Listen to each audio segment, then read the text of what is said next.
नमस्कार दोस्तों, ocean network में आपका स्वागत है। पिछले कुछ दिनों से हम कुछ घटनाएं देख रहे हैं और जहां-जहां इस तरह की घटनाएं हुई हैं, उनके प्रधानमंत्रियों से, राष्ट्रपति से, खुद हमारे प्रधानमंत्री नरेंद्र मोदी की बातचीत हुई है, मुलाकातें हुई हैं। ऑस्ट्रेलिया में हमने एक घटना देखी थी, हमारे दूतावास पर, उच्चायोग पर अटैक करने की कोशिश की गई थी। हमारे राष्ट्रीय ध्वज के साथ कुछ बदतमीजी करने की कोशिश हुई थी। इसी प्रकार लंदन में भारतीय उच्चायोग पर भी हमारा लगा हुआ तिरंगा खालिस्तानियों ने हटाया था। वहाँ पर अपना झंडा फहराने की कोशिश की थी। कनाडा में अभी हमने देखा है कि वहाँ के एक शहर में पूर्व प्रधानमंत्री इंदिरा गांधी की एक आकृति लेकर के और उसकी उनकी हत्या का जश्न मनाया जा रहा था। अलग-अलग देशों में हम ये देख रहे हैं कि ये तत्व बाज नहीं आ रहे हैं। प्रधानमंत्री अभी हाल में जब ऑस्ट्रेलिया के दौरे पर गए थे, तो उन्होंने अपने समकक्ष से बातचीत की थी। वहाँ जो भारतीयों को संबोधित किया था, तो उन्होंने उसके संकेत भी दिए थे कि उनकी क्या बात हुई है। उन्होंने कहा था कि हम जो हमारे धर्म स्थल हैं या हमारे उच्चायोग हैं या जो हमारे भारतीय हैं, उन पर किसी भी तरह के हमले को बर्दाश्त नहीं करेंगे। और ये संकेत साफ तौर पर ऑस्ट्रेलियन सरकार को भी दिए गए। हिरोशिमा में जब G7 देशों की बैठक में प्रधानमंत्री भाग लेने के लिए गए, वहाँ पर ब्रिटेन के प्राइम मिनिस्टर ऋषि सुनक से उनकी मुलाकात हुई थी। इसके अलावा वो जो उच्चायोग पर तिरंगे के साथ बदसलूकी हुई थी, उसके तुरंत बाद भी प्रधानमंत्री की उनसे बातचीत हुई थी। उसमें सख्ती हुई, उसमें गिरफ्तारी भी हुई, उसमें कार्रवाई भी हुई। इधर भी कुछ चीज़ें चल रही हैं। अभी हमारे विदेश मंत्री एस जयशंकर ने कनाडा के अपने समकक्ष से बात की और ये कहा कि पूर्व प्रधानमंत्री इंदिरा गांधी की आकृति के साथ जो भद्दा मजाक हुआ है, जो बदसलूकी हुई है, ये बर्दाश्त करने लायक चीज़ें नहीं हैं। इस बीच कुछ घटनाएं भी घटी हैं। लाहौर के पास एक खालिस्तानी कमांडो फोर्स का चीफ मारा गया, परमजीत पंजवड़। ये 6 मई की घटना है। कल लंदन से खबर आई, एक और आतंकवादी जो अवतार खांडा के नाम से जाना जाता है और जो वहाँ के एक आतंकवादी संगठन का लंदन प्रमुख है। इसके अलावा अकाली दल मान का सदस्य है। इसके अलावा उसकी एक और पहचान है, ये जो भारतीय तिरंगे के साथ अपमानजनक व्यवहार हुआ था उच्चायोग पर, उसमें वो भी शामिल था। इसकी गिरफ्तारी भी हुई थी, लेकिन कल इसकी मौत की सूचना आई है।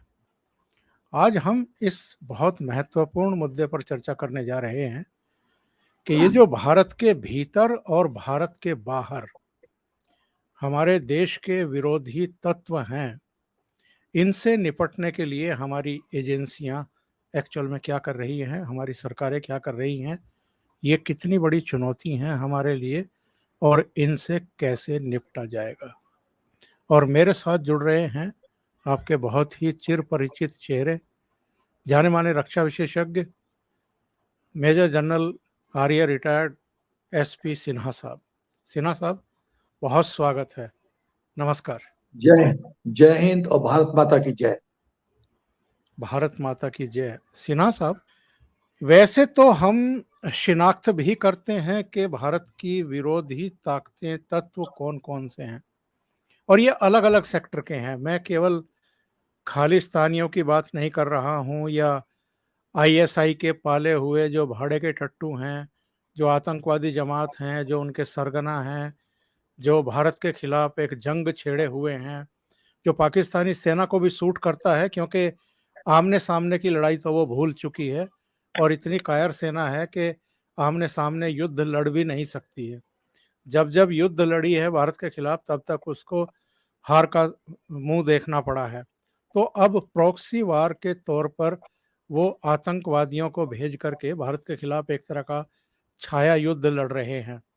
तो खालिस्तानी हो, ये आतंकवादी हो, पाकिस्तानी सेना, आईएसआई हो, ये तो हमारे जाने पहचाने चेहरे हैं जिनको हम जानते हैं कि ये हमारे दुश्मन हैं और हमें इनसे कैसे निपटना है। लेकिन कुछ देश के भीतर भी हैं, कुछ पश्चिमी देशों में भी हैं। अल जजीरा से लेकर के BBC, Washington post, New York times, the guardian, ऐसे बहुत सारे लोग हैं। उनके दफ्तरों में बैठे हुए भारत विरोधी तत्व हैं जो हमारे बारे में गलत बातें करते रहते हैं, जो प्रोपेगेंडा चलाते रहते हैं। भुखमरी का इंडेक्स हो, अभिव्यक्ति की स्वतंत्रता का इंडेक्स हो, उसमें अफगानिस्तान, श्रीलंका और नेपाल से भी नीचे हमें बता दिया जाता है। तो मैं आपसे जानना चाहता हूं कि कौन कौन से ऐसे और दुश्मन हैं जिनकी शिनाख्त करने की जरूरत है और जिनके खिलाफ कार्रवाई करने की जरूरत है। ओंकार जी, मैं 1947 से शुरू करता हूँ टिप्पणी।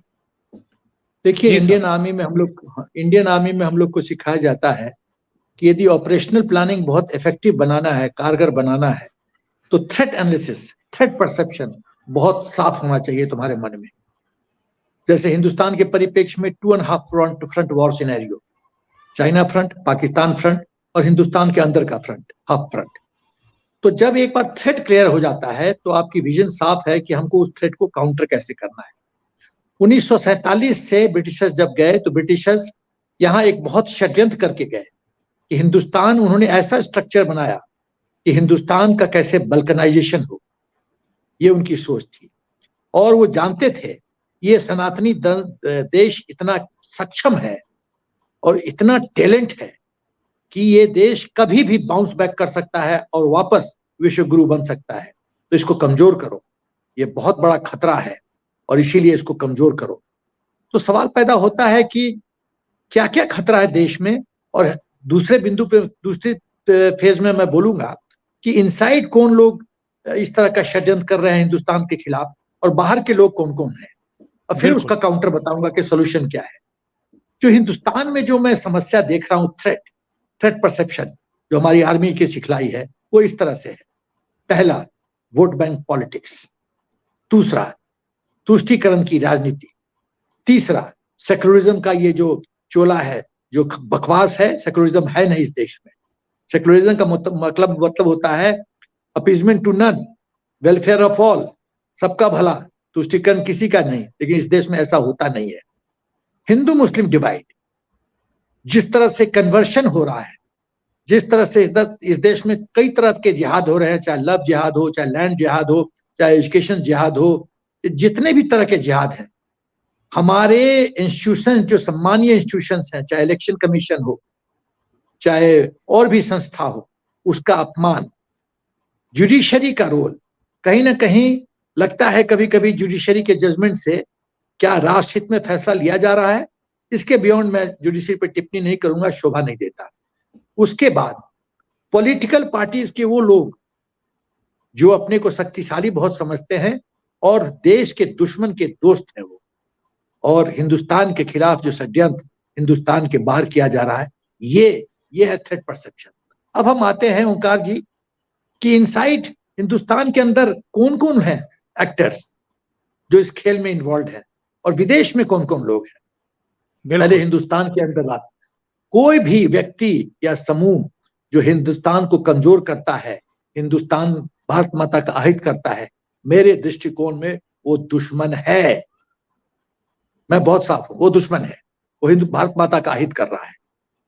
पहला, जो गुंडाज और माफियाज जो इस देश में राज कर रहे थे, 1965 का मैं एक उदाहरण देना चाहता हूं कि ये जो अपना एक लीडर है एक पार्टी का, वो 1965 में रोड खोद दिया था।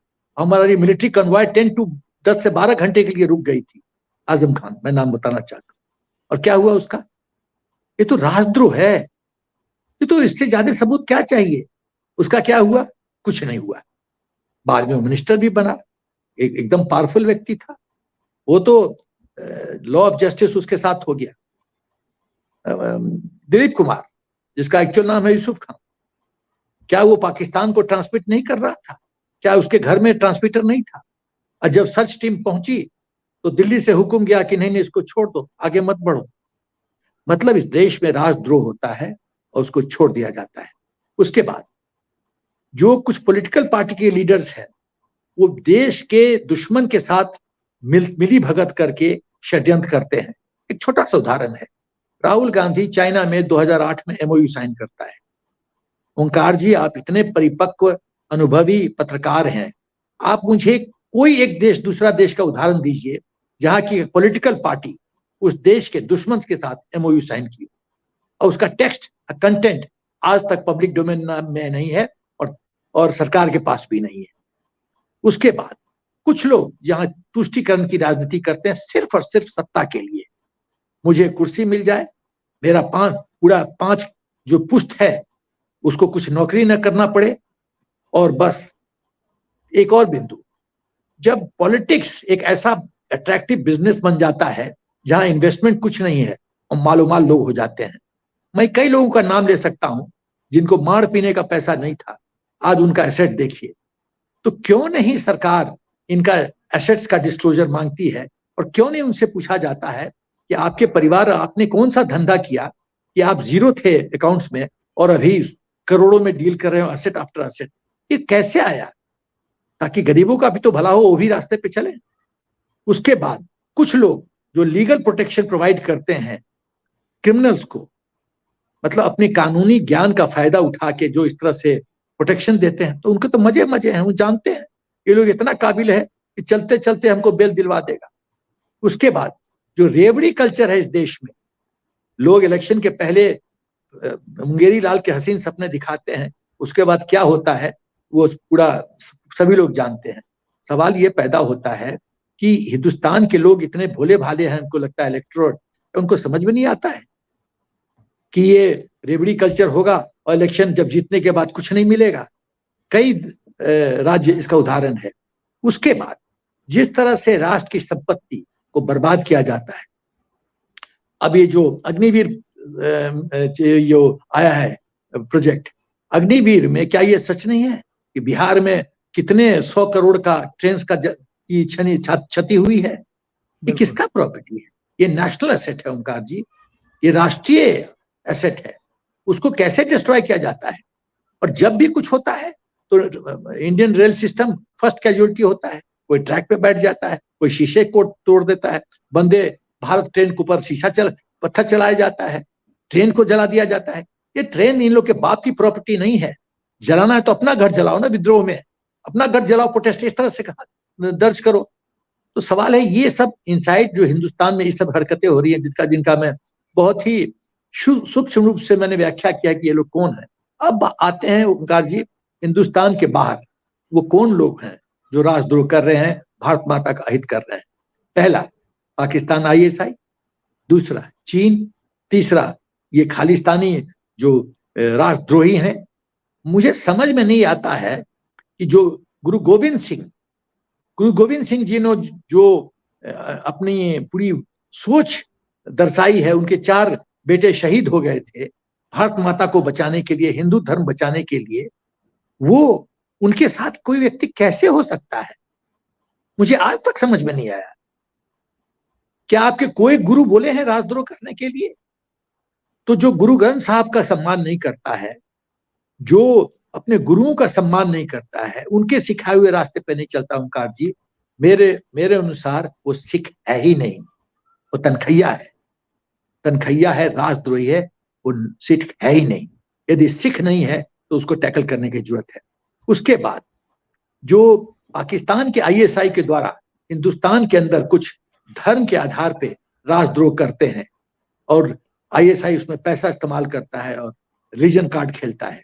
उसके बाद जो आईएसआई के मोल्स हैं अमेरिकन एडमिनिस्ट्रेशन, ब्रिटिश एडमिनिस्ट्रेशन में, वो लोग भी हिंदुस्तान के खिलाफ साजिश करते हैं।